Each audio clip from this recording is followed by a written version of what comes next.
இந்த படத்தில் வந்து ஒரு சீன் இருக்குது. மணி சார் கோச்சிக்க மாட்டாருன்னா நான் சொல்கிறேன். ஸோ என்னன்னா, நீங்கள் பார்த்துருப்பீங்க, அந்த மழையில் வந்து கொடை பிடிச்சிட்டு அந்த 16 அடி பஞ்சா அந்த ஒரு சீன் ஷூட் பண்ணிகிட்டு இருக்கோம். அந்த சீன் ஷூட் பண்ணும்போது மணி சார் வந்து என்கிட்ட சொல்கிறாரு, இந்த மாதிரி ஒரு டைலாக் இருக்குது, இது இப்படி பேசிடுங்கன்னு. அது என்னன்னா, நான் வந்து கமல் சார் மாதிரி அவர் வாய்ஸில் அவரை இமிட்டேட் பண்ணி பேசணும்.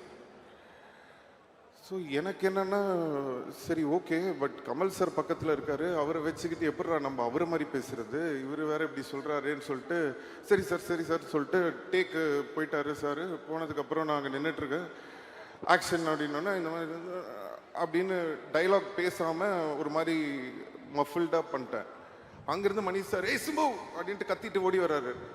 ஐயோ மாட்டி விட போகிறார் போல் இருக்கு அப்படின்ட்டு இப்படி யோசிச்சுட்டு இருக்கேன். கிட்ட வந்துட்டு ஏன் பேச மாட்டேங்கிற டைலாக்ன்றது, சார் இல்லை சார் டப்பிங்கில் பார்த்துக்கலாம் சார், எப்படி சார் கமல் சார் முன்னாடி அவர் மாதிரி அதெல்லாம் இல்லை, நீ பேசுன்னு சொல்லி நேராக போய் கமல் சார் கிட்ட சொல்லிட்டாரு. அவர் வேற என்ன பார்க்குறாரு, சரி என்னடா அது ஒரு முன்னாடி இப்படி பண்ண சொல்கிறாருன்னு. அப்புறம் கமல் சார் வந்து நீங்கள் நம்ப மாட்டீங்க, இப்படி பண்ணுங்கன்னு அவர் எனக்கு சொல்லி கொடுத்தாரு. அதுக்கப்புறம் அந்த மாதிரி பண்ணேன். ஒரு டாஷும் வேணாம் போடா அப்படின்னு சொல்லி அந்த டைலாக் வரும்.